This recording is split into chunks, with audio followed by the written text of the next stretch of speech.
Today, and we apologize for being a couple of minutes tardy. We try to start these meetings on time in respect of your time, and certainly trying to do the people's business in a way that is efficient, fair, and consistent. And so at this time, we're going to start our Public Safety Committee. Teddy Pryor is the chair, so Mr. Pryor. Thank you, Mr. Chairman. We have Boykin, Councilman Darby, who is not here, and Councilwoman Honeycutt, and myself that's on this committee. And the first action is approval of minutes of May 16th, 2024. Second. Move and seconded. Any discussion, deletion, or additions? Commendations to the clerk and her staff. All right. All in favor signify by saying aye. Aye. All opposed, ayes have it. Item number 2, I've spoken to a few of you about a grant that the sheriff was requesting for some critical equipment that, I think they're going to spend like 300 and something. We only got to spend 83,000. It's in there, but I would ask that, we take care of this items. I know it's been quoted. We can do it out of contingency, council contingency. And so if everybody needs an explanation, I mean, they can get a preview. But I think this is needed, as critical, and I just would like the sheriff to come up if he would like to say a few words, because I met with him, I think it was about 30 days ago, and he would tell you what kind of equipment it is. It's not no spine equipment, but this is something that's needed if somebody is lost, and it's an emergency, and you got to find somebody that would pick up the temperature and then pick up where they're at, to give them a better view versus the helicopter in the sky. Mr. Boykin. Quick point of information, Mr. Chair. For tonight, this is just the $82,000, I think it's $320 match Yes, for a $411,601 grant for the mobile barriers. Yes. Those other items weren't part of what. Okay, mobile barriers. Okay, Yes, you want to explain, Sheriff? Yes, sir, and hopefully we'll come back in the near future to discuss those other 2 items that are still in need. Obviously, with what's been going on in the world with the rise of vehicle attacks, especially on large events like parades, gatherings, this is a system of barricades that are mobile, that we can move quickly into place if there's an emergency happening, or we can pre-stage and plan for large events, whether it be a protest, whether it be a parade, some type of event where we can protect that area from vehicle attacks.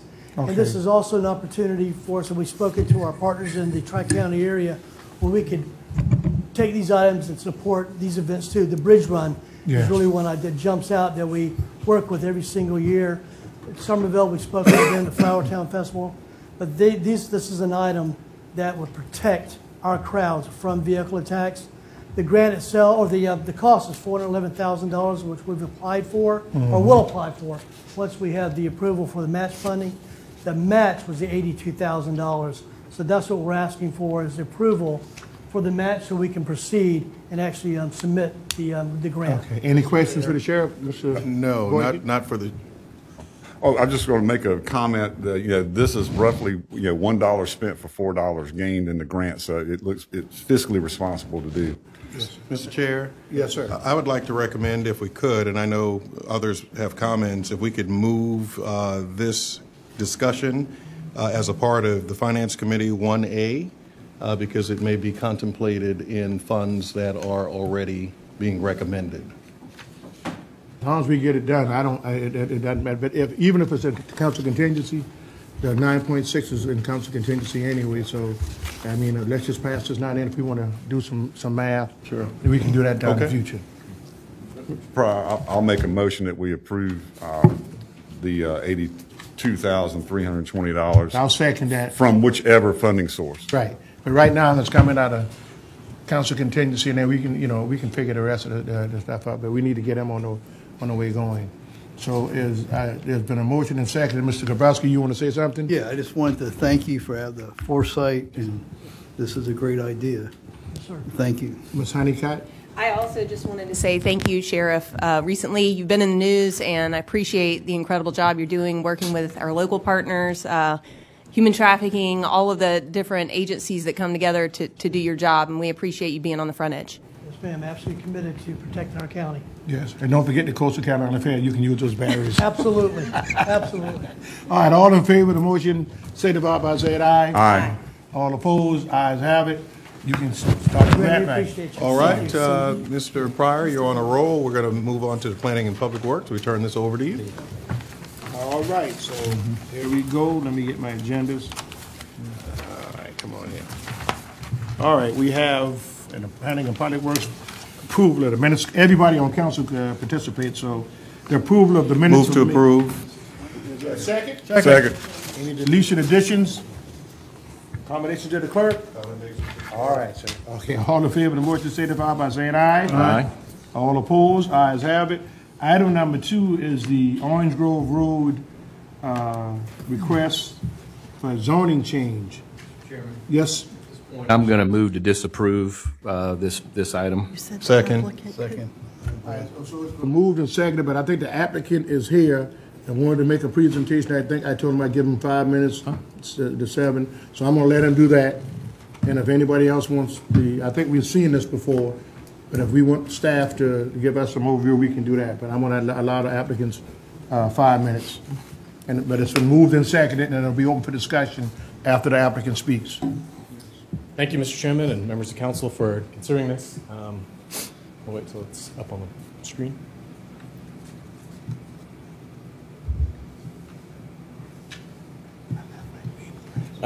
Yeah, good afternoon. My name is Nathan Hurdle. I'm a residential builder in West Ashley. We'll go to the next slide. I'll try to be as brief as we can. Oh, sure.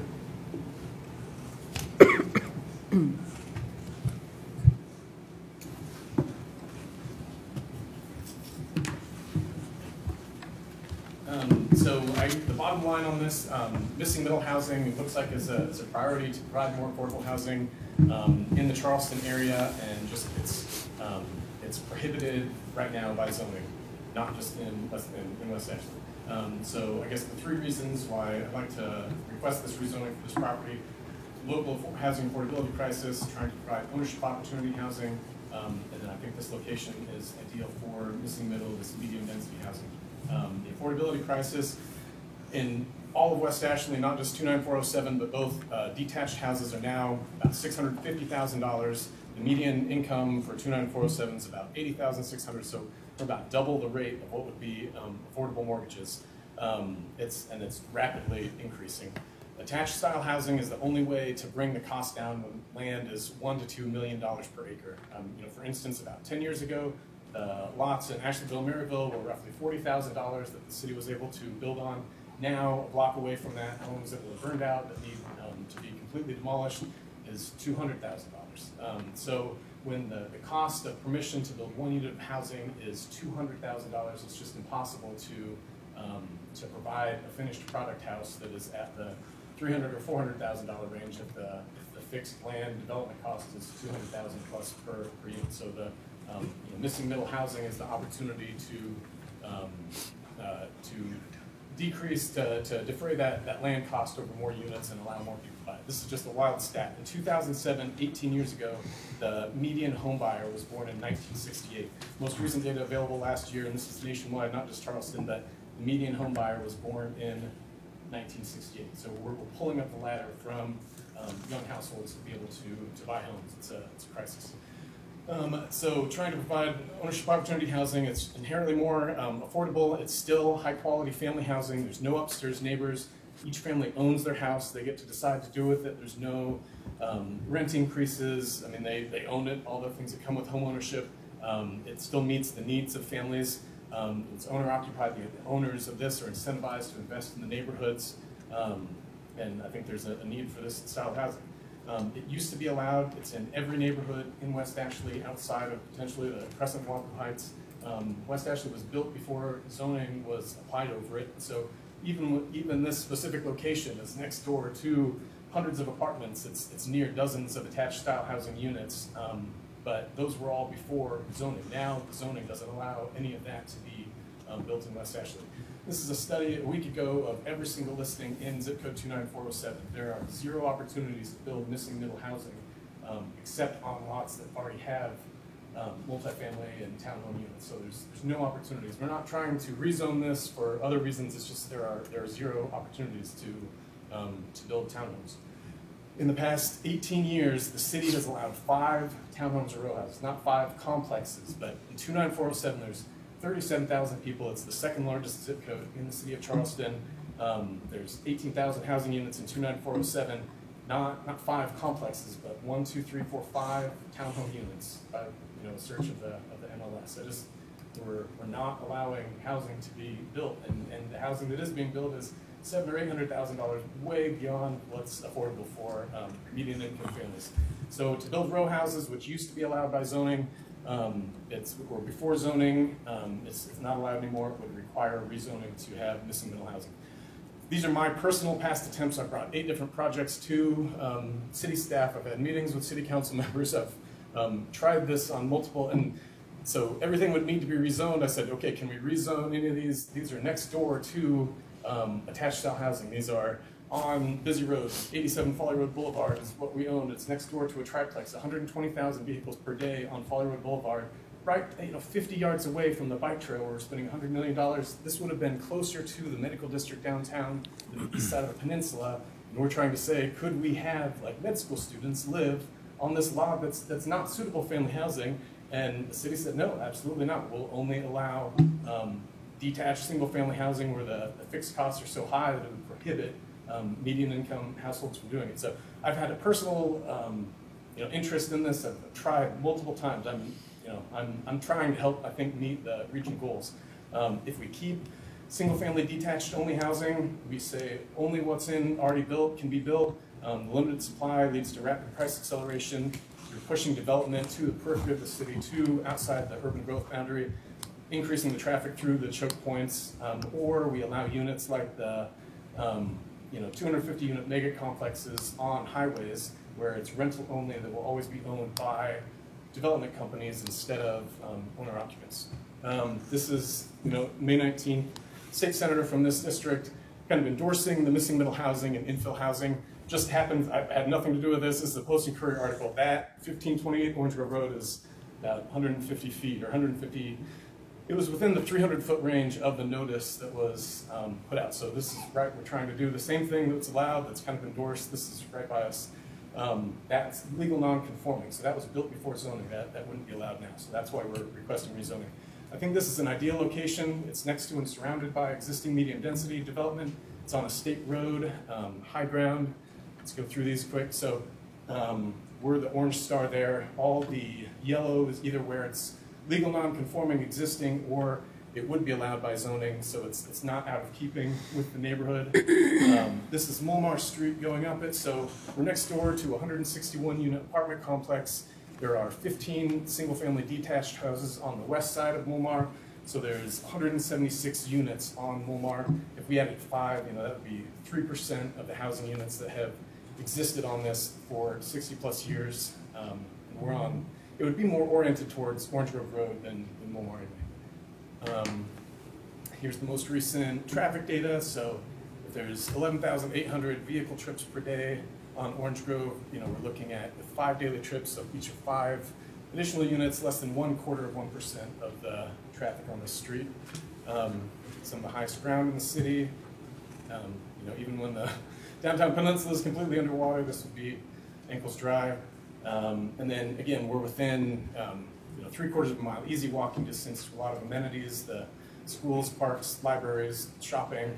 This is the right kind of location, a connected community where it meets the county's goals and the city's goals to have more people on infill housing than out at the periphery. Compared to the Ashley Landing, Sumar Street, we're half a mile away, 800 yards away. We're building 385 housing units there, a density of 24 per unit acre. If half of that site is housing, won't be owner occupied. I've had multiple calls, like 5 to 10 calls to the developer trying to check on that fact. But my understanding is that it will be completely, developer owned. No one will ever own their own housing.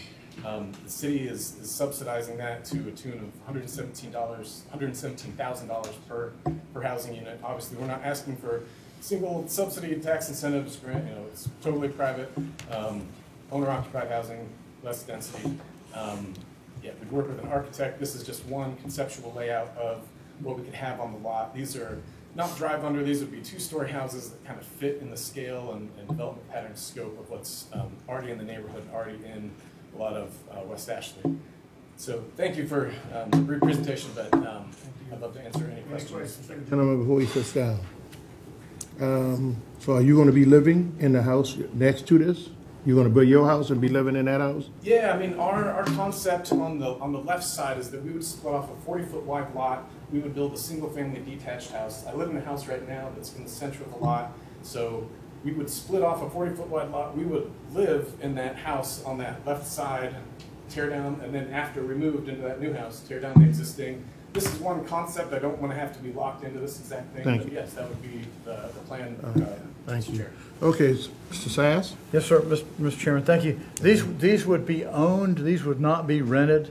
Yes, yes, I would definitely want to own them. And I'm not sure legally what we're allowed to do, but I would love to put a deed restriction. I would happily put a deed restriction on these that for a period of 10 to 20 years, we would only allow owner occupants. I'm not sure what's all legally allowed, but to the extent of what's legally allowable, yes, sir, that's what we'd like to do. Thank you.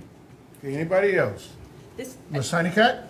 I just want to be clear, and this may be presenting, this passed Planning Commission, right? They made a recommendation for approval? Yes, ma'am. Okay, thank you. Yes, ma'am. All right, Sass said yes. Mr. Werman? Yeah, well, I will say the deed restriction ideas perked my ears up a little bit. I will say more generally, I mean, this missing middle issue is one that gets talked about a lot, and nothing ever really seems to happen, and that's because it is politically sometimes unpopular.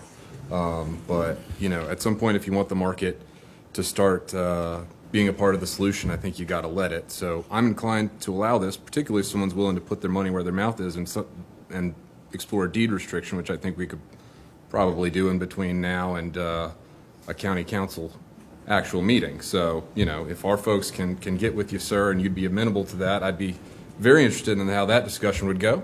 But more generally, like I said, if we want missing middle to be part of it, there's got to be a point where we allow it. And so I'm going to incline to support the project, not support the motion on the table, which I believe is to disallow. Okay, Mr. Moody and then Mr. Kabrowski. Well, thank you for your availability. Very, very unlike many folks in your situation, engagement with the neighbors. I agree with 98% of what you said. The problem that I've got with this project is the proximity of the Georgetown Apartments. There's only one road in and out of that area, and it's on Mulmar. I would like to see something smaller in scope, but I understand math may not sometimes work, especially, and this is the first I've heard about affordable housing deed restrictions, which perked my ears as well. But one block over, one block either way over, I think I'm fine with this, but 160 units right next door is where I'm hung up and can't support. Thank you, Mr. Chairman. All right, Mr. Kabrowski.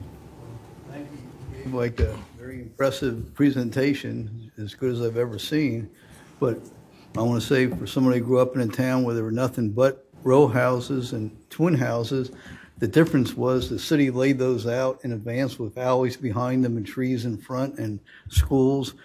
This is different. This is filling in like every available space where there's already people, and you're not creating a community of row homes and twin houses. You're filling in any spare space. If we did it here and did it everywhere, in my opinion, from the people we heard, it would impact the quality of life for people who already live there adversely, as opposed to the concept if it was laid out. So when we heard the people, I felt if we allowed this, and I agree with the cities for their positions on this, because every square inch that's not filled in with homes would be this, and it would impact the quality of life for people that live there already. But thank you for your presentation, sir. Okay, Ms. Honeycutt. I just wanted to tag on to what Mr. Werman was saying, because this is not the first time this very dilemma has come before us in the same zip code.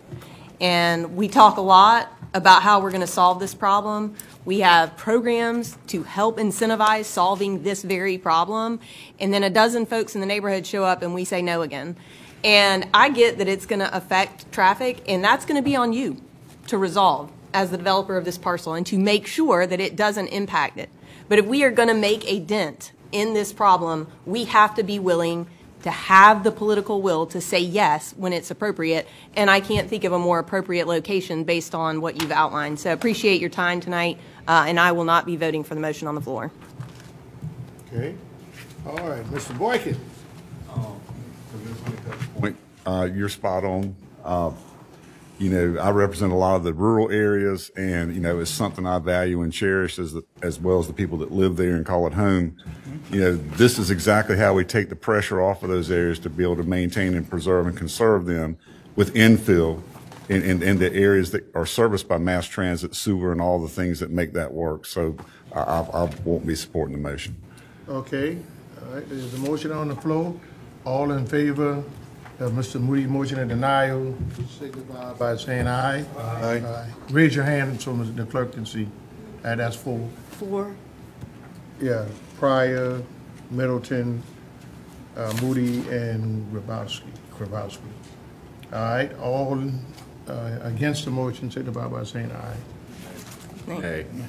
That's 4. It's a tie, yes, All right, sir. so what I'm going to do is I'm going to recommend that this go to full council without a recommendation, and Mr. Darby should be here Tuesday, so we'll know whether, you know, it goes forward or it doesn't go forward.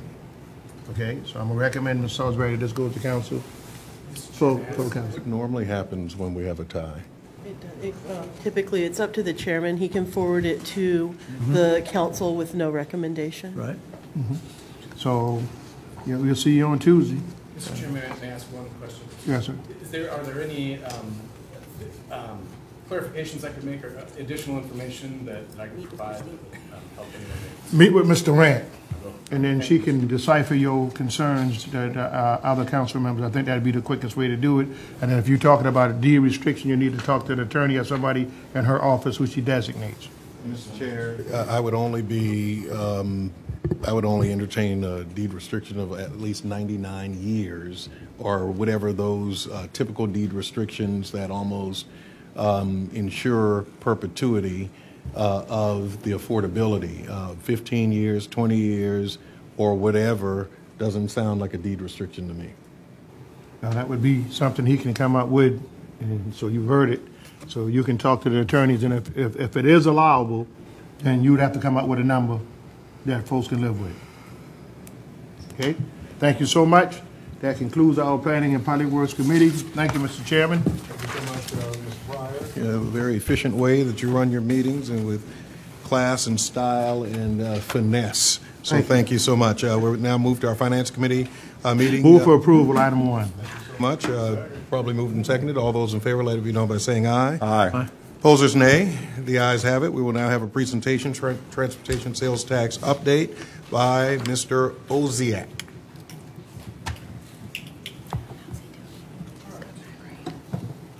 Good evening. My name is Alex Oziak. I'm our Capital Programs Manager for Charleston County Public Works. Here this evening to give you an update on our transportation sales tax program. Our director, Eric Adams, gave an excellent overview of our program back in March, and this evening I want to provide some additional detail regarding some of our projects that are currently under construction. First, I wanted to start off with an updated overview of our accomplishments. In the past 3 months since our last update, we've completed construction of 2 paving projects and have updated our corresponding local paving statistics here, shown in yellow, with additional mileage and tons of asphalt placed. A brief synopsis of those 2 projects. The new road project, which is located off US 17 in Ravenel. This was a half-mile paving project, which we wrapped up in early May. Total construction cost about $680,000 and was completed in about 134 days. The other project recently completed was our Granite Road paving project out on Wadmalaw Island. This was a paving a 0.3-mile section of Granite Road. This was also completed at the end of May, and we're awaiting our final invoice from our contractor. So including the new road and Granite Road projects and focusing solely on fiscal year 2025, Public Works has completed 18 transportation sales tax projects with a combined value of over $45 million. Now, there was a natural ebb and flow to construction spending, and all these projects vary in scope and location throughout the county, but this provides a good snapshot of where your annual sales tax dollars are going to. So when the public asks, hey, where's my money going to?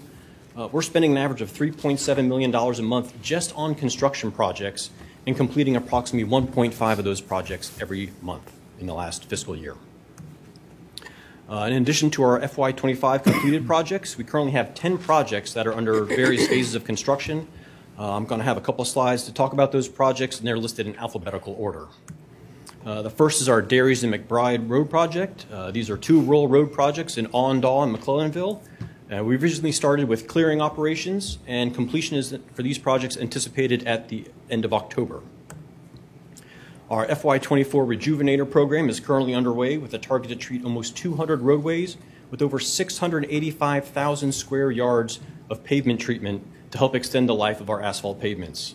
This includes 64 miles of Reclamite, which is our regular Rejuvenator, and as well as 16 miles of our Plus TI Rejuvenator, which is a photocatalytic Rejuvenator. Both treatments extend the life of our newly paved roads for about another 5 years with each treatment. And that photocatalytic rejuvenator has also been proven for additional environmental benefits, such as reducing the heat island impacts, cleaning air from tailpipe emissions, and also helping eliminate microplastics that come from the breakdown of tires and brakes on the roadway. This paving effort here is currently 40% complete. Construction of the main road segment A project on US 17 is currently underway. Due to the design-build nature of this project, a lot of the work is currently happening behind the scenes, so to say, with a lot of work finalizing design plans with details with the county and the SCDOT, and also relocation plans for the multiple impacted utilities. I think we have over 400 utility conflicts that we have to relocate. On the ground, clearing operations are underway, along with construction of a trestle bridge that's kind of shown in the photo here down at the bottom over the marsh, which provides access for the construction of the actual flyover bridges. Staff does intend to come back to council regarding this project on June 24th to discuss some grand tree removals, and we're working to schedule our next public quarterly update meeting for early July. Talked about some of the construction spending earlier. On this project alone, we're spending about $10 million a month on construction work.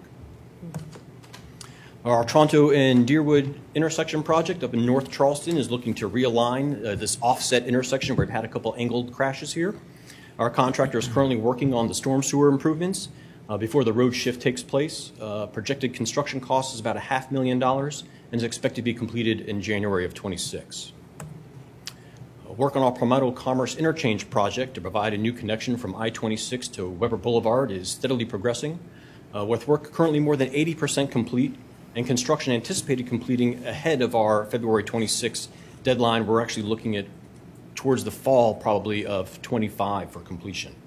The bridge portion of this project has been completed, and crews are working to continue on landscaping, guardrail, interstate signs, and the final list of asphalts along with the shared use path. And speaking of the landscaping, as you can see in the bottom photo here, our contractor is currently working on the installation of almost 100 different trees that's providing a landscape screening along I-26, along with an 8-foot privacy fence that was installed to help offset some of the concerns of homeowners along I-26 there.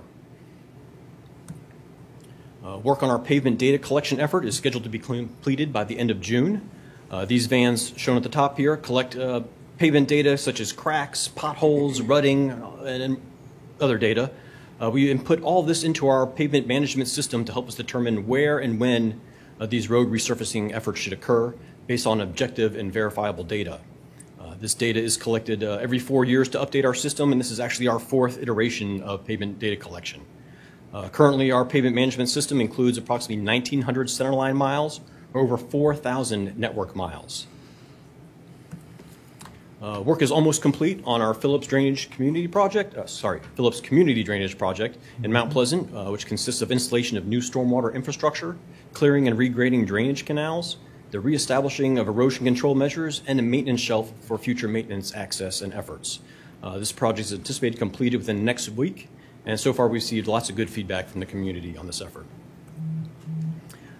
This project here for Raccoon Island Road is located on Edisto Island, and we're walking about a mile of Raccoon Island Road from the intersection with Laura Hill to Megget Point Road. Work is underway with the contractor working to complete the final shoulder grading, and total project completion anticipated in July.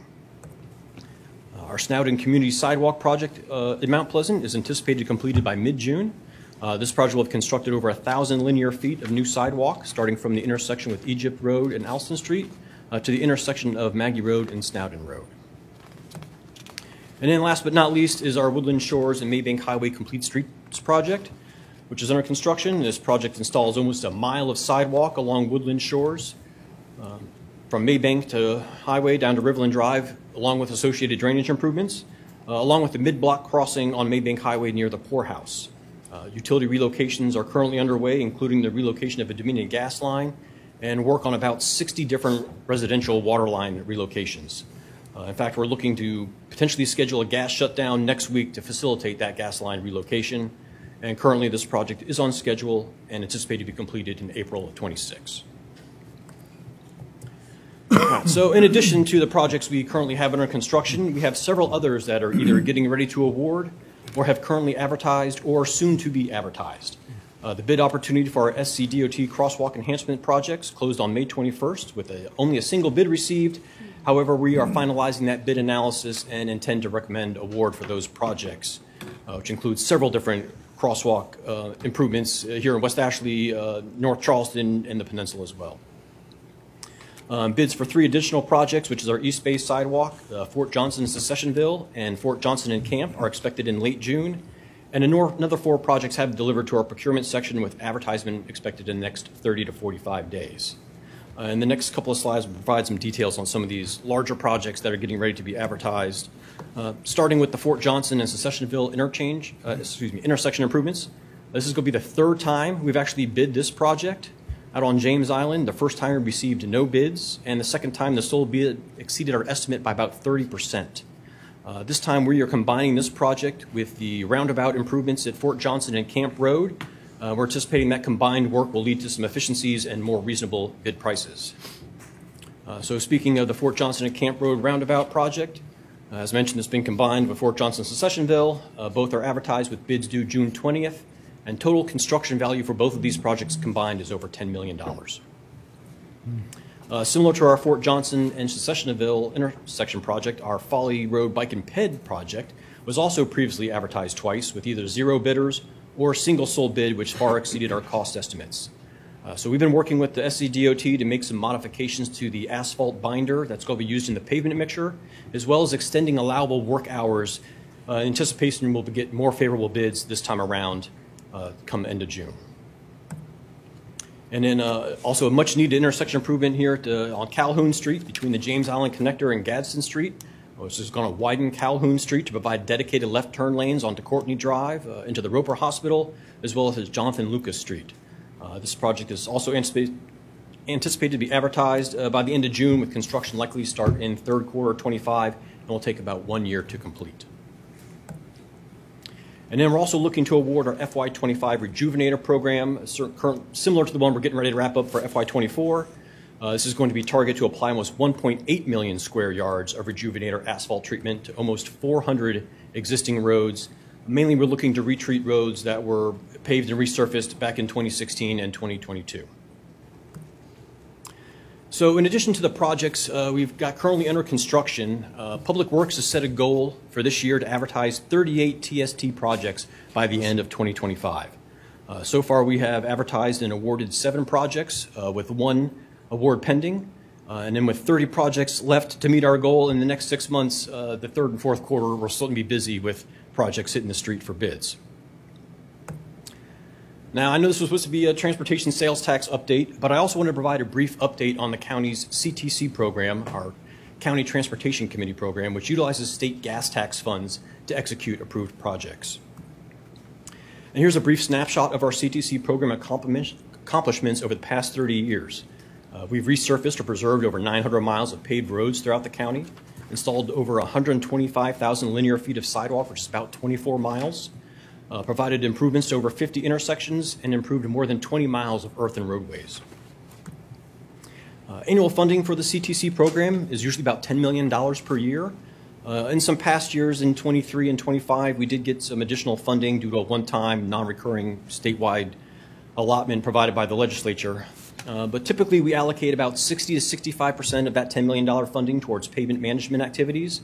Another 5% we withhold in a contingency fund, and the remaining 35 to 40% is usually allocated towards new construction projects. The pie chart shown here is a snapshot of our current CTC program. We've got 32 active projects, not counting the 4 we've wrapped up in the last 6 months. About a third of our current projects are currently under construction or will be shortly, and almost a half of the current program is going to be advertised for construction in the next 6 months. Out of the 8 projects that are still under design, 6 of those are new projects that were just awarded funding last year. And then similar to our TST program, we've also established some advertisement goals for our FY25 CTC program as well.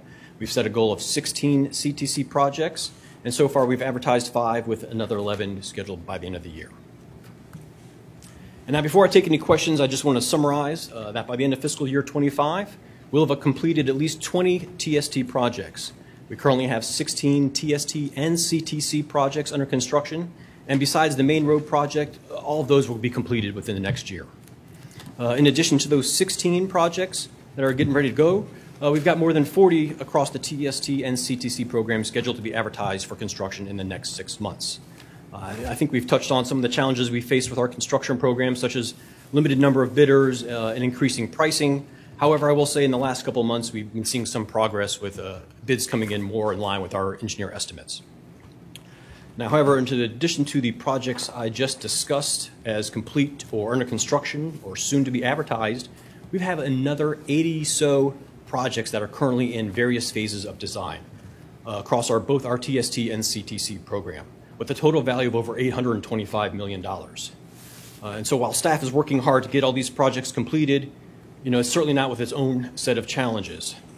I'll say I have our 15 engineers and project managers that report to me and are tasked with executing our preliminary engineering program. We currently have 6 open positions and actually have 2 more employees who are getting ready to go on extended leave. So right now with the open positions we have, we've got over a 40% vacancy rate, which will be a short term, almost over 50 over the next couple of months. In fact, we recently lost 2 engineers to another locality recently just for a chance to get higher compensation. So I will say we've had 1 engineer position that's been vacant for over 2 years.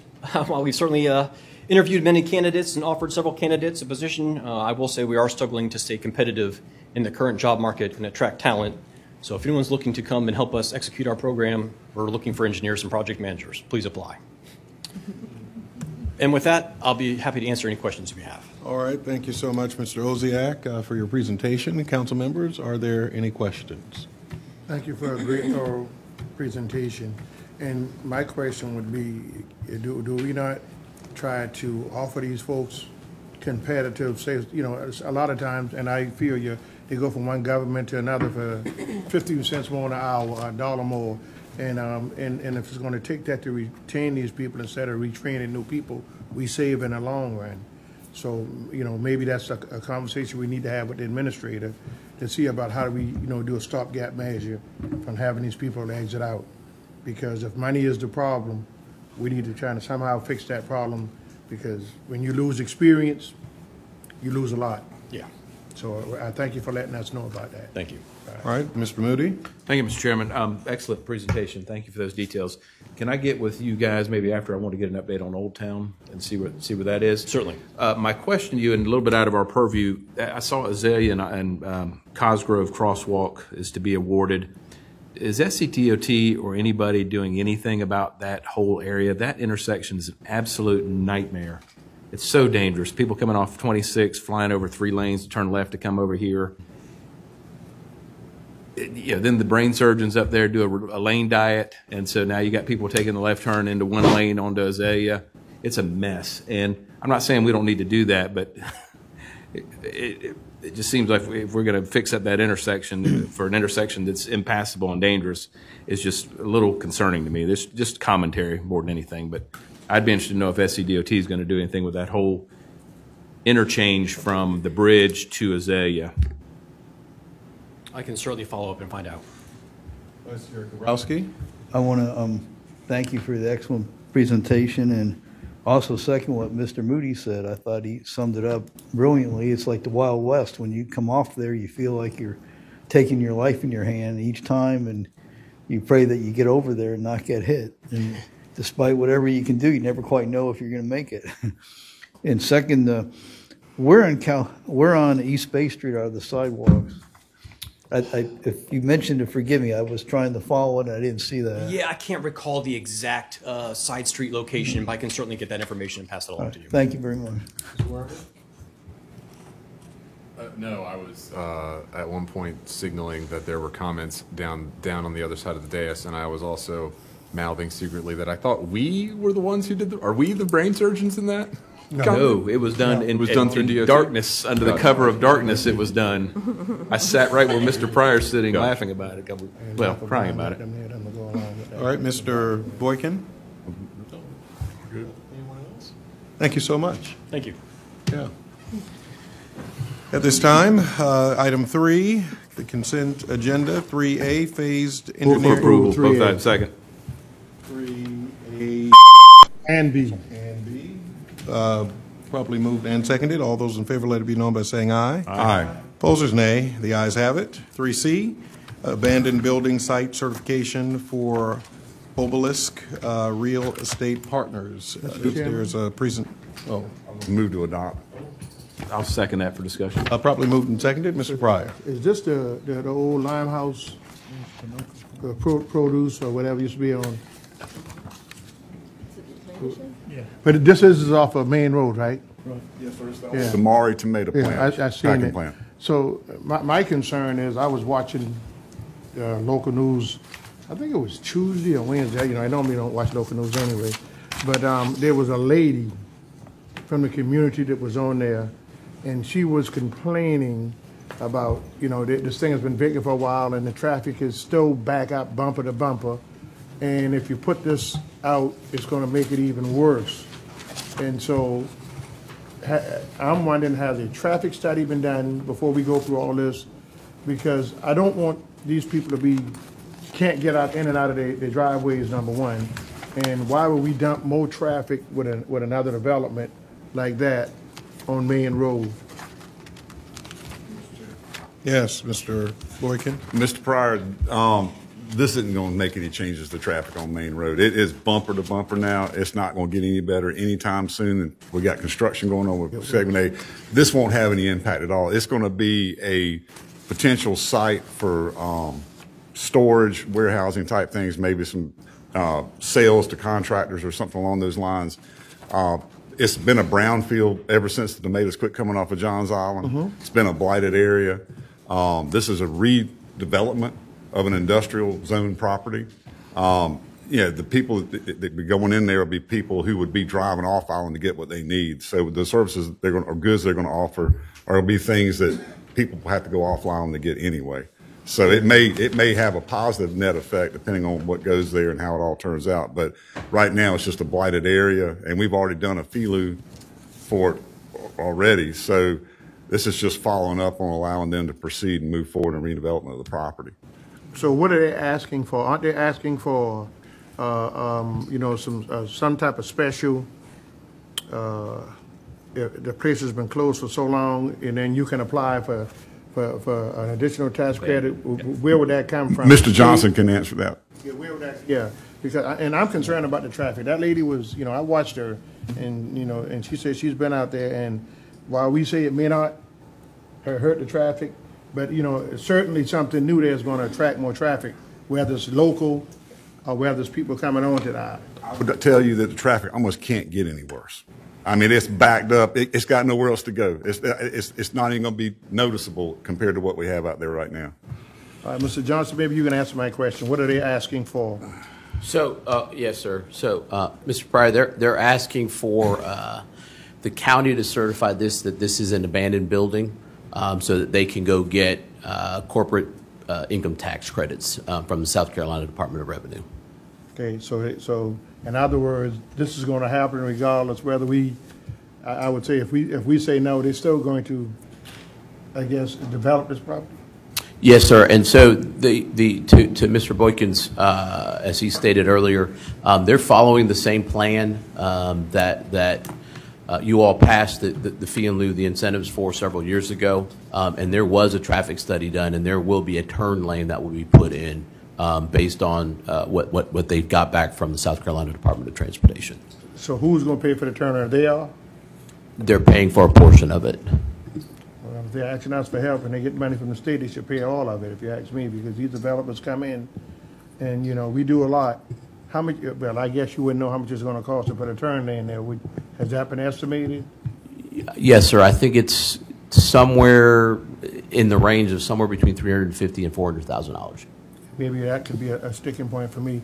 And how many jobs are this going to create? We anticipate somewhere between 100 and 200 jobs. And their total spend is what, 21 million? Correct. Yes, sir. Yes, sir. Okay. All right, Vice Chair Kowalski. I have several questions, thank you. The Obelisk Real Estate, is that the real name of them, or is that anonymous? That's the name of their LLC, sir. Okay. And second, thank you. It says the types of tax credits available are income tax. Cut it back on. And property tax credit. Am I on? And this, please detail and explain the income tax credit and then the property tax credit. What would it go from and to, and what would be the difference? Mr. Kabrowski, since we don't administer the income tax credits, I can't answer that question. I don't know. That's done by the South Carolina Department of Revenue. And they're not asking for property tax relief, and so there are no property tax credits being asked for credits, from this one. Correct? For corporate credits. income tax. For Thank corporate you. income tax, yes, sir. And when I read through everything, and then also the article in the paper, weren't there going to be homes? Am I homes built in here? Is this No, sir. homes? No, No, sir. Okay, then apologize for that. And I guess I respect this is in Mr. Boykin's district, but I look at it differently. Part of what keeps me up at night is the traffic is horrible in northern Mount Pleasant, and part of what I try to think of all the times is how I can keep it from getting worse. I think that people who are stuck in traffic, and to tell them it is so bad it can't get any worse, I think we need to explore how much worse this would make it. What would it add to the traffic flow? I think our job is to mitigate things and make things. We cannot change the past, but we certainly can try to not make things worse. And I think it would be incumbent upon us not to make, pursuant to Mr. Pryor's comments and the people that live there, just like the other thing we discussed today, by our actions, we can make lives more miserable. And I think it's incumbent upon us not to take such steps. So I'd like to explore the traffic implications first, if that's possible. If there's any way to do that, to quantify that you could think of. Yeah. Would have on the traffic. And to Mr. Kabrowski, I can ask them. I know that the traffic study was done, and the turn lane was what was required by the South Carolina Department of Transportation. All right, thank you.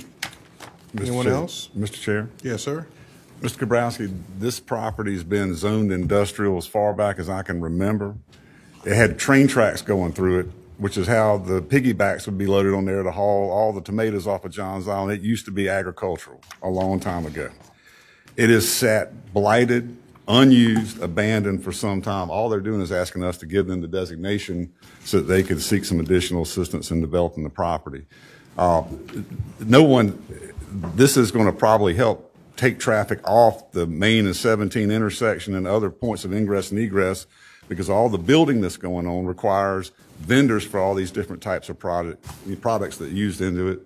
And so not having to go off island to get all this stuff will make a difference. And if it had been a huge subdivision, you'd have my complete support and disapproval. But we're not putting people in there. But there'll be people on the island, Wamalaw, that can get jobs working there and actually not have to leave the island to go to North Charleston, West Ashley, and downtown. This is just a redevelopment of a property that had a purpose. Now it's been, laid fallow, so to speak. And this is an opportunity to put it back and employ it and for some good. All right, anyone else? Yes, sir. Yes, Mr. I Moody. want to make sure we're not losing sight. I mean, this development is already approved. It's happening. This approval tonight, if this council does, it makes the math better. It puts more money into the project to allow the project to be developed as it's seen fit right now. This is kind of a no-brainer as far as I'm concerned. So thank you for bringing that forward. Yes, sir. Anyone else? All right, all in favor, let it be known by saying aye. Aye. Opposers, nay. Have to be a nay on this one until Tuesday, until I can get some more information. All right, 4B, designation of funds. Move for staff use. recommendation. Did we skip 4A? Was that not? Oh, I'm so sorry. Thank you so much. 4A, sale of property at 14. Move for staff recommendation. Second. We put this back out on the market, right? Yes. Yeah. Yeah, advertise, yeah, because we didn't get what we were looking for. That's all yeah, okay. Yes. I want to be clear, because we've done this in the past where an address was placed on the agenda and folks did not understand what that address was. This is the old James Island Library, where we resolved a lawsuit because there is no parking at this facility, and we are trying to unload the property because it really no longer serves the county. And so I want folks to be clear in my district. This is the old James Island Library. We make excellent use of the beautiful Baxter Patrick Library on James Island now, but this one no longer serves us, and so we're putting it back on the market. Mr. Chairman, yes. Ms. Honeycutt, didn't that guy, didn't we give him first right of refusal to the property? I don't think so. That was an option, but I don't think we ended up doing that. Does he want to buy it, or he doesn't want to buy it? I mean, it would make sense for him to buy it since he's surrounded. Stated price, but we would like to put it out to get a higher price. Okay. Yeah, I got no problem with that, yeah. Of course it is. Yeah, you just have to pay what the appraised value is if you want to. All right. All in favor, let it be known by saying aye. Aye. Opposers, nay. The ayes have it. 4B, designation of funds for use in fiscal year 25 Move for budget. staff recommendation. All right. Second. Staff recommendation is technology service projects up to 1.1 million. Facilities management projects up to 1.3 for renovation and upgrades of restrooms here in this building.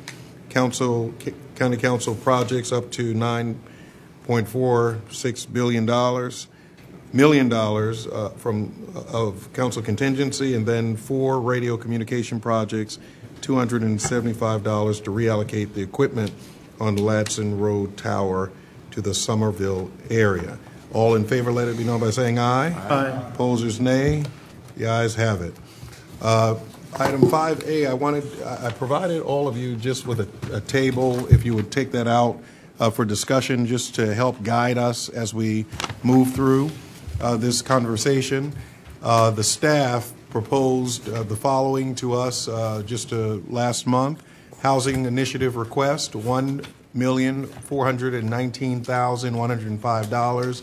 Financial system upgrades, $609,009.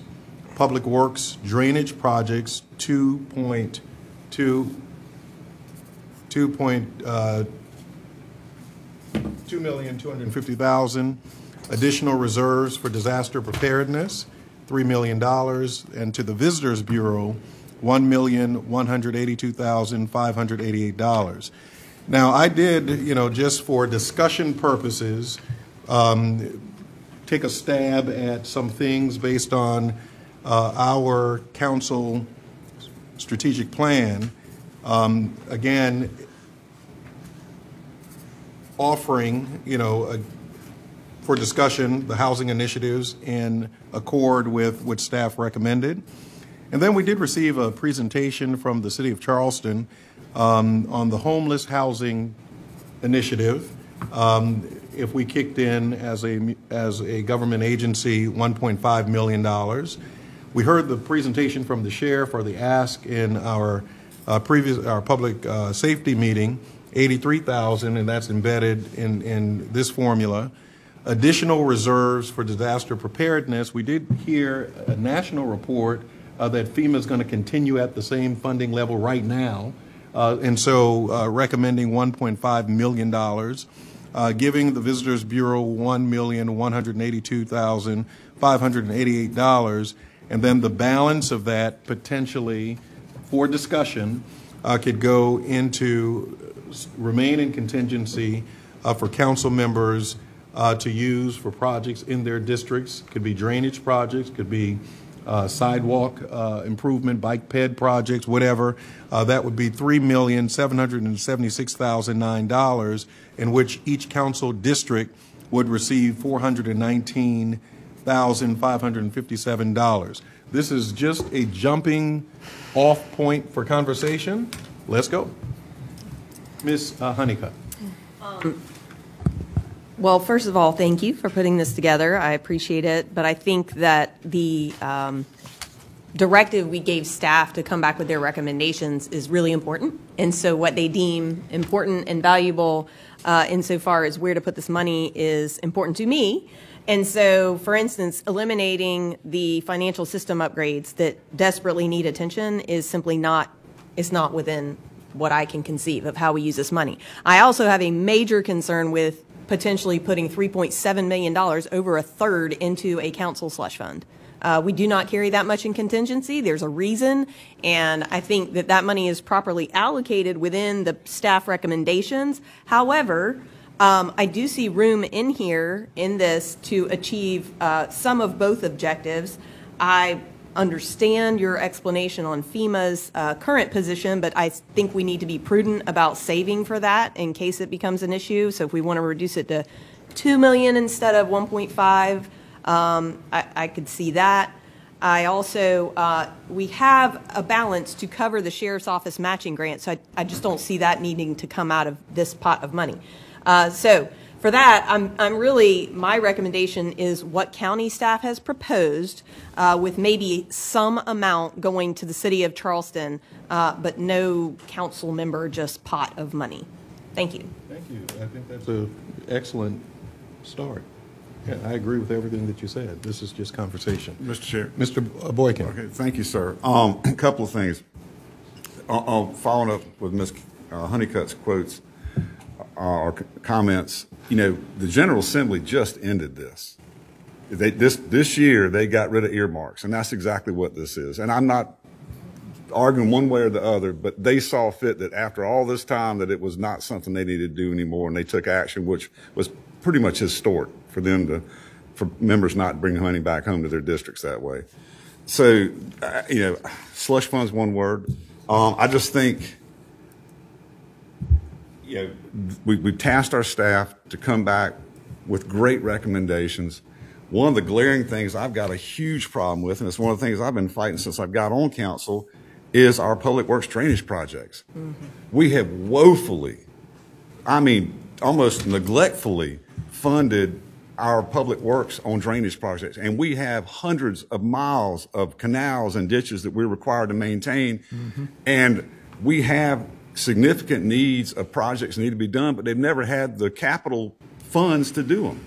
And this was an excellent opportunity to move those forward, and I'm sure they were thoughtful, and I'd be, you know, happy to hear from Mr. Adams if he has any comments with the chair's permission. I mean, because this wasn't a number y'all pulled out of thin air. I mean, y'all did some thinking and research on this, and I'd like to know maybe what those projects that were considered for these funds.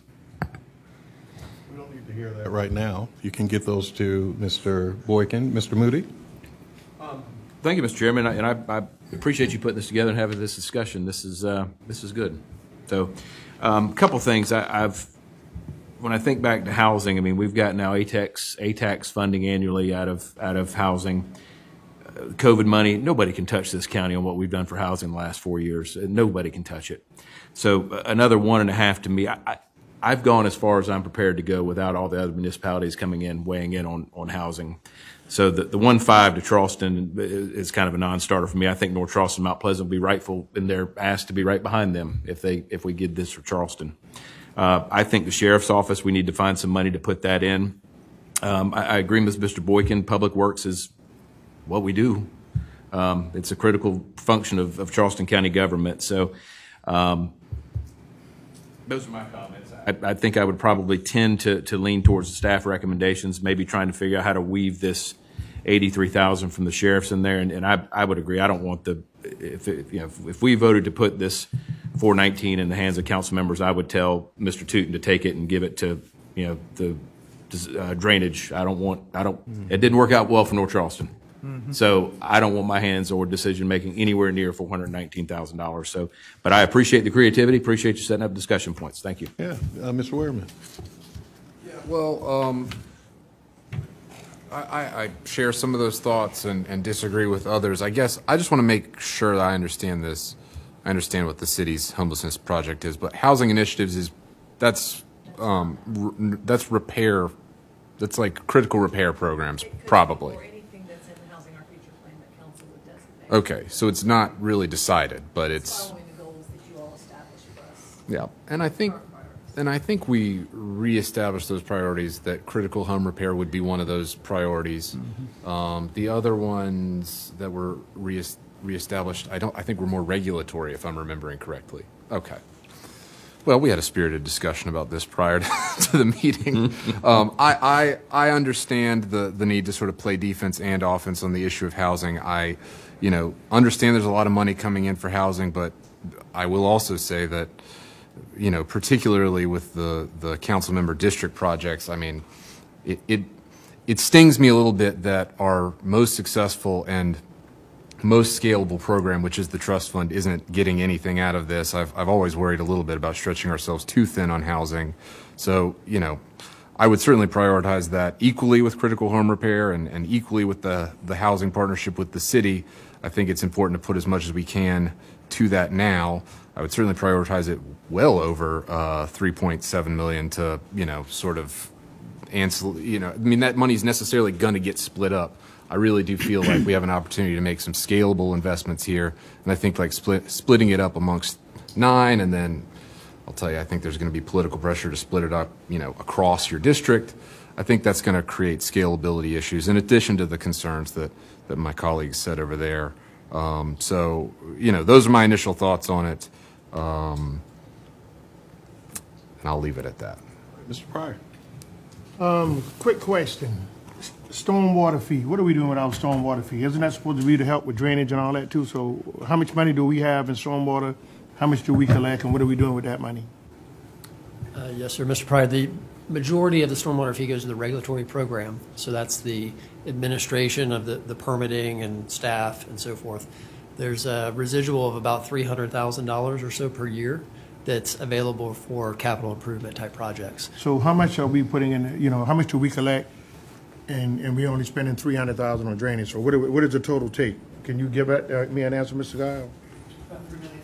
$3 million, so we spending $2.7 million in administrative fees, and that's what we're doing? It's for the regulatory program. A long time ago, we added a drainage crew to our stormwater. Yes. That probably fits better in the general fund, but the general fund didn't have the ability to absorb it this year. But we've had that there for more than a decade. Yeah, I know. So most of this money is going to cleaning ditches and that $2.7 million accrued that you're talking about. And I know it could be some engineering stuff, but I just to have $300,000 and we need this stuff. I kind of maybe want to maybe we might need to take a second look at that, because if we spending 3/4 of the money or maybe more on salaries and staffing, we might need to take a look at that. Because I guess back then when we did this program, it was critical and it was needed. But now, do we need all these people now to maintain what we have? That's the question. Yes, sir. I would say we do. We actually measure our level of service that we provide. Based on that analysis, we are not maintaining to the level we would like to, the standard we'd like to. So the miles of canal we have versus the resources we have, which would be the equipment and the manpower. Okay. So the analysis that we're seeing is we actually need more to maintain to the level, the standard that we would like to. I'll take your advice and your word on that. I just wanted to know. You don't know if you don't ask. Mr. Sett? No, I'm sorry. I'm sorry. And me and my friend over here to the left, my colleague, Mr. Werman, had a conversation in the back. And that $1.4 million that y'all have allotted, I would really like to see that go to critical home repairs, 700 in the rural and 700 in the urban. That way folks in the rural don't have to be competing against folks in the urban and vice versa. And I think it will help a lot of people. As I explained to Mr. Werman, if I can keep somebody in their house, that's just like affordable housing to me. A roof, weatherization, and it doesn't cost that much. As say a $350,000 home, we may get a $35,000. Then we keep these people in. So if we were to do anything for that, I would ask that this council to consider putting half in the rural, half in the urban, and then I told Mr. Werman and Mr. Moody in the back, we have done a great deal with this community loan trust fund. And, I think it was $10 million up front and some other money that we put in $8 million, whatever, and another $4 million that they're going to get from the aid tax. That's going to be every year. this is a one-time expenditure here. And I know your analogy is, well, if you put up $1 million, that might be, 6 or 7, 8, maybe 10 more new homes or whatever. But the problem with that is, 30 new homes, but I've used that. The problem with that is it doesn't solve the problem with those folks who are going to be put out of a trailer or something they call their home, that we can keep them in. And to me, that's affordable housing. Yeah, Mr. Pryor, well, Mr. Werman, before you respond, Mr. Tootin? Mr. Pryor, just very quick. So when we took that number, we took the 15% off the top for affordable housing. And the reason it says housing initiatives is it was going to be up to council to figure out whether it would be fund, critical home repair. It was just going by the regular formula. So we never came up with a actual designation. So that I know was y'all going to didn't be up for designate. y'all. That's why I'm asking council to consider doing that. I think it will go a long ways. The financial system upgrade, if no money is there for them, or we didn't have any planned money, of course we would like to see that happen, because that's a necessity. That's not an ask, that's a necessity, because I don't want that thing to break down and then, we're doing patch. So if there is no funding in the budget for it, let's get the $1.6 million, get it toward them, get them up and running. Let's see here, I was additional for disaster. I know we said $3 million, but I could kind of say maybe 1.5 or 2 million, to help out, and then every year we allocate so much. If we don't have anything going on this year, fine. If it does, then we'll have to, dip in to get another $1.5 million, something from somewhere else. So I think there's a lot of flexibility, but I would ask tonight, since we all agree on the Visitors Bureau and maybe the housing initiative, let's allocate those funds tonight, and then we can discuss these others as we go along. But I don't want to hold them up, because I think the Visitors Bureau are just about in the stage now of ready to move forward. So, after all the discussion, I would, ask that I entertain a motion to do those two in the financial system. Well, we're not ready yet. Mr. Werman? There's a lot there, but I think maybe, Mr. Pryor, maybe what I was trying to communicate earlier is that I have taken and considered, and you won that argument on some level. Like that's what I meant when I said we have a need to play. No, I'm not going to shake your hand. No.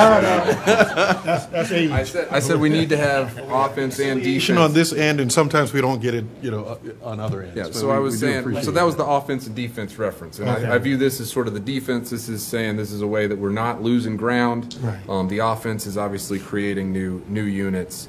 And so, I guess what I would say, though, obviously the housing initiative, as we've just clarified, that's not set in stone what that would be.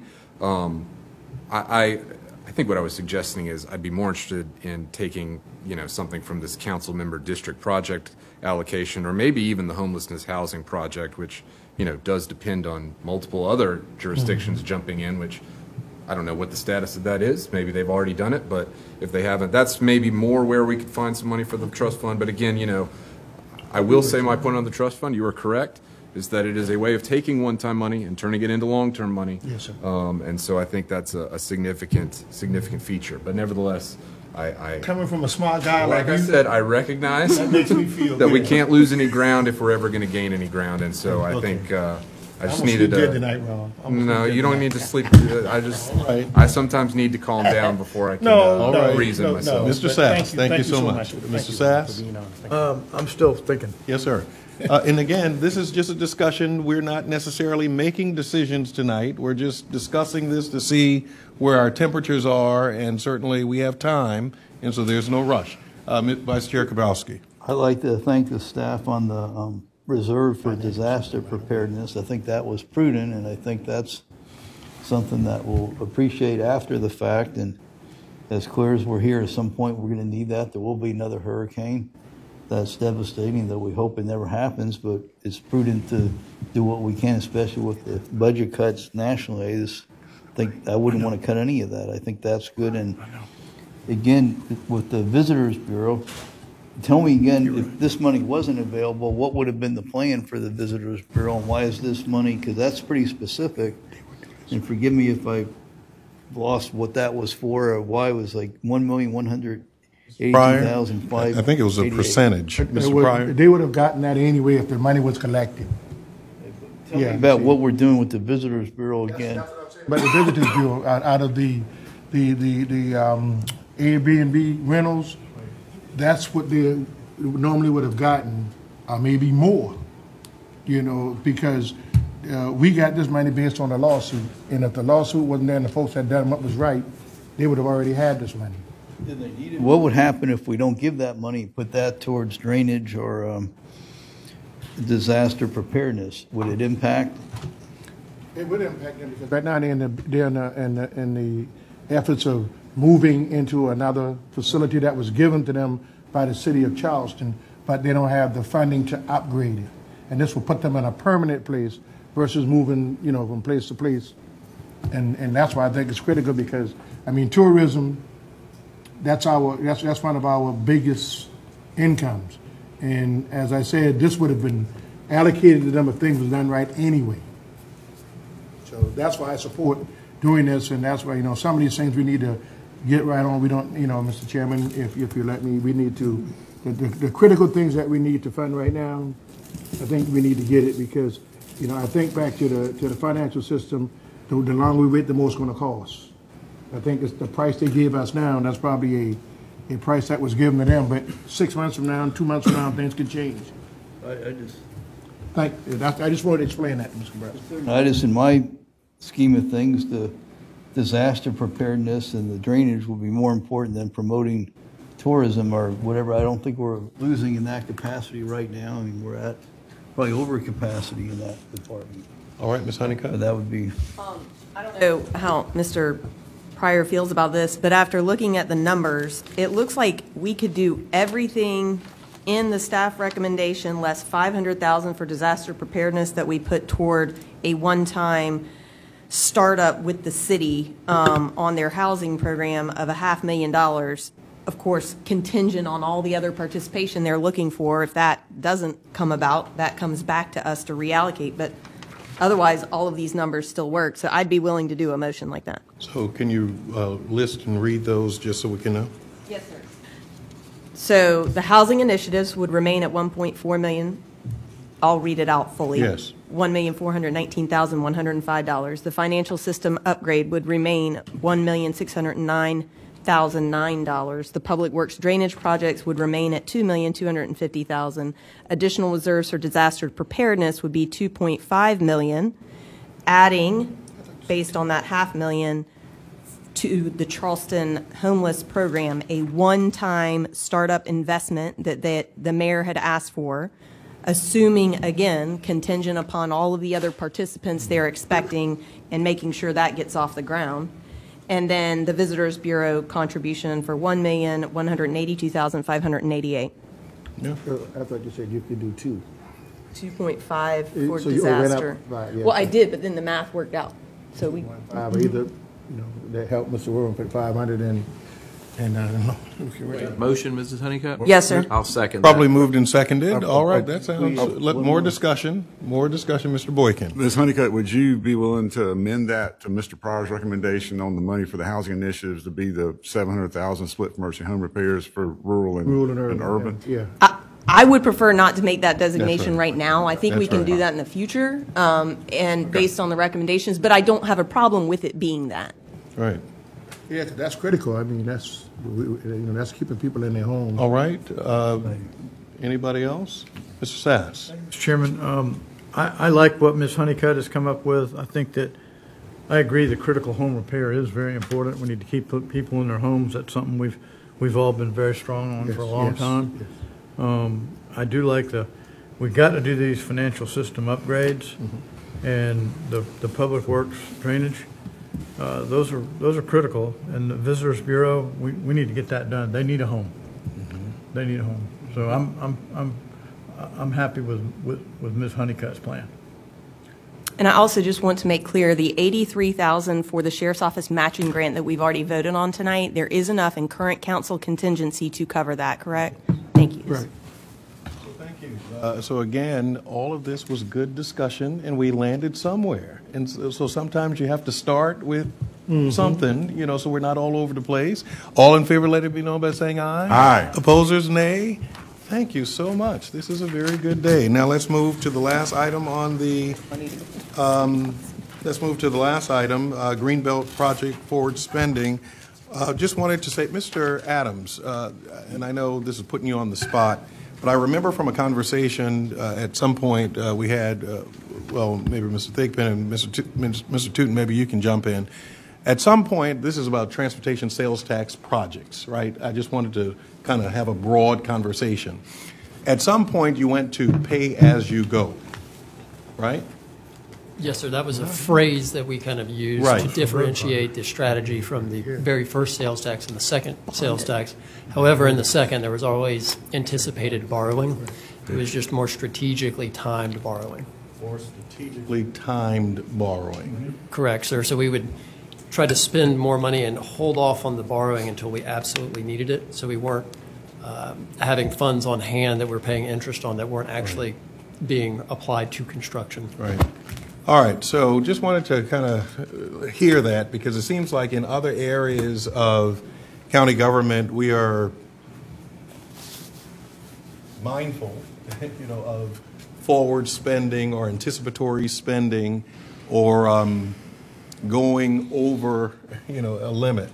And so this Greenbelt program is an area that needs our attention in that way. And I know in front of us, you know, the commitment of future allocations, there's a four-prong, four-bulleted, these scenarios that have been, or conditions that have been provided. And I don't know who provided this. Mr. Boykin, yes, sir. Through Mr. Davis. Yes, if you can speak to this. Sure, I'd be happy to. Or Mr. Davis. Mr. Rant can. Or Mr. Rant, yes. Mr. Rant's on the hook for this. Yes. So appreciate that. So in listening to what council discussed regarding the Greenbelt, staff tried to balance the need to have flexibility for programs and projects that came forward, not put us in a position that we would inadvertently overspend so far that we would have to bond prematurely, and still consider the investment that the municipalities would make and or the where the groups would make when they were securing a property. So their investment would be their borrowing that would then be paid back as the money came in. I tried to make that short and sweet. It's hard for me. Ms. Honeycutt? I just wanted to make sure I understood, maybe this is a Mr. Guile question on the money side of things. Would we have the ability to bond if we wanted to, say right now, or borrow specific to the Greenbelt program, so that we don't have this issue, that the money is just available? If you did bond it and didn't do pay-as-you-go, you would reduce the overall amount that is planned to be allocated to the municipalities? That would be toward the payment of the interest? Yes.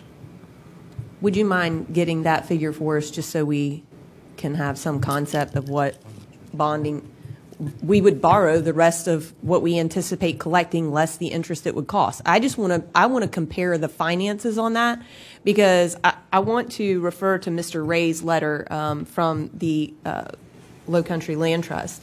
This is going to really restrict what deals we can be involved in by making, I think, potentially a short-sighted decision.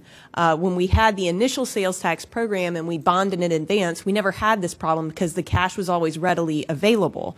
And so we've been treating it like it was readily available, anticipating it's coming in. But if we're going to sort of artificially restrict that, we are going to miss opportunities that simply won't come up later because it's time sensitive. So I'd like to compare what it would look like to bond off the remaining amount, what it would cost us, just so we can see what we'd be giving up in exchange for being able to make these decisions now. Thank you. Anyone else? Mr. Moody. Thank you, Mr. Chairman. Thank you for pulling this together with this discussion with staff. A little bit different type than my friend Ms. Honeycutt. I almost disagreed entirely with the Low Country Land Trust letter. I mean, it was kind of, just go borrow if you need it. Well, that's not what we kind of had in mind on this. one of my sore spots, as I mentioned last time, is obviously the unincorporated urban area, which my district benefited from, and Mount Pleasant, good grief, they've benefited greatly from this. I'd like to see some more money moved over to those guys. I mean, the city of Charleston put some money into the Church Creek project because they're benefiting from that project that Mr. Middleton and I share. They get a new EMS station. They get a new fire station. They don't have to put any of their Greenbelt money in. Town of Mount Pleasant gets Boone Hall, $4.5 million. They didn't put a nickel. Did they put any money in, Mr. Rand? I don't remember if they put any money in that or not. But they benefit tremendously because of that green space preserved, and Mount Pleasant didn't have to touch a nickel of their money. So the urban unincorporated, by definition, has very expensive properties in it that our municipalities are benefiting from, coming from the urban unincorporated. So to just say, go, and I hear you, Ms. Honeycutt, I agree. I mean, land's only going to get more expensive. There's no doubt about that. And I don't want to miss out on things, but I also want to make sure we're being good stewards. I wouldn't mind seeing the math either, Mac, to see what that looks like as far as the math goes. But I remain concerned about the urban unincorporated bucket because more Boone Halls and Church Creeks are going to come along that we need to be able to consider. And municipalities benefit from them. They don't have to put a nickel in. To me, that's not right. Thank you, sir. All right, Mr. Sass? I agree with you, Mr. Moody. I am very concerned about that. I am concerned about the forward spending that we're discussing, but I think that I'd like to see what Ms. Honeycutt's asking for. I'd like to see that as well before we move any further. Yes, sir. Mr. Pryor? I'm going to defer to the Vice Chair. I see he had his hand up. Oh, I'm sorry, Mr. Vice Chair. I was going to say, I agree in this issue with Ms. Honeycutt and Mr. Sass. I'd like to wait. I thought that was an excellent point to see what, we get those answers before we move ahead in this. Right, this is a discussion, said if any, right, recommendation, right, I just didn't want it to turn into a recommendation. Well, I was not going to let it turn into a recommendation based on the nature of how the conversation is going. And so that's, one of the privileges of being the chair. And so I'm listening very attentively, and I've made notes, and I knew that there would be no recommendation by the end of this discussion. Thank you. I just thought it was a good point. Thank you so much. Mr. Boykin. Thank you, Mr. Chair. My only concern is want to make sure is that if we fill up that urban unincorporated bucket, that those funds don't come out of the rural side of the house, that it comes from the urban side of the municipalities. Because you're right, as Mr. Moody's point, they are benefiting from it because they're adjacent to the city in North Charleston or Mount Pleasant, as the case may be. And I think by ordinance that can't just happen as it relates to just moving it. Yeah. Okay. All right. Mr. Wehrman. If by ordinance you can't, I mean, that's my main concern. I think that should be everyone's main concern. I certainly don't want to see urban funds moved into non-urban funds personally. But obviously that's sort of what's at stake in the background of all of this. But yeah, I mean, as long as you can't, and Ms. Honeycutt made this point, I think 2 weeks ago when we talked about this, as long as you can't move money from one pot to another once someone exceeds their, total cap, which as I understand it is currently how it works. I mean, I'm certainly not in a rush to slow down. Certainly not in a rush to put in a policy right now. I get maybe there's some risk that we need to slow down the forward spending before we inadvertently go across the cap, but I don't need to support this tonight, and can certainly consider it further, especially the idea of just putting this whole issue to bed with maybe some charge of interest. So, all right, Mr. Pryor. And ultimately, it would come back to us for a vote. And so, all this is good until we get this done. But if somebody comes to us and we think it's prudent not to do it, we can say no. Just because somebody asks, that doesn't mean we have to do it. So, remember, 5 members of this council, if somebody is overspending and overborrowing, we can say no. And that stops it. So, even if you don't change the rules, we could say no. And I think that's a consensus of the majority of this body of saying enough is enough of this overborrowing, Overspending. And so if it comes to us and they're overborrowing, I'm going to say no. And I'm just one committed, and maybe it may be a good project, but still, we got to make a start somewhere. But I like what Mr. Boykin is trying to do is for discussion. We get the numbers back. Let's see how the numbers work out. And if it doesn't work out, then we need to be committed to saying no. All right. Well, I think it's a good discussion. I think it's good for us to have public discussions on some of these items because, again, we don't need a barrage of emails coming in from all the groups. We're just talking about it, right, until we land somewhere.